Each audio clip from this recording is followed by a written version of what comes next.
देशाचे 52वे सरन्यायाधीश म्हणून शपथ घेतल्यानंतर भूषण गवई यांनी पहिलाच निकाल महाराष्ट्रातील प्रकरणावर दिला आहे।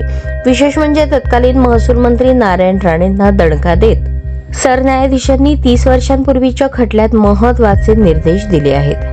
1998 साली युती शासनाच्या काळात नारायण राणे हे महसूल मंत्री असताना वन विभागाची 30 एकर जमीन बिल्डरला देण्याचा निर्णय घेण्यात आला होता।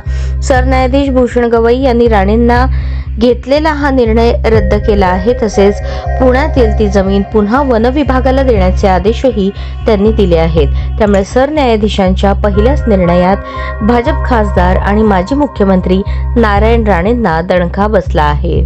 भारताचे सरन्यायाधीश म्हणून भूषण गवई यांनी पहिला निकाल दिला तो पुण्यातील वन विभागाच्या जमिनीशी संबंधित आहे।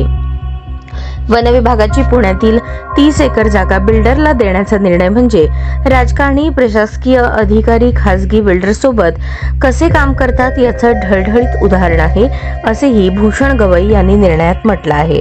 वन विभागाची पुण्यातील कोंढवा भागातील शेकडो कोटी रुपयांची 30 एकर जागा रिच सोसायटीसाठी बिल्डरला देण्याचा निर्णय घेण्यात आला होता। त्यासाठी पुरातत्व खात्याच्या रेकॉर्ड्समध्ये फेरफार करण्यात आले होते। हे सगळं उघडकीस आल्यानंतर या जागेबाबतचे सर्व निर्णय बेकायदेशीर ठरवून ही जागा वन विभागाला परत देण्याचा निर्णय सरन्यायाधीश गवई यांनी दिला आहे।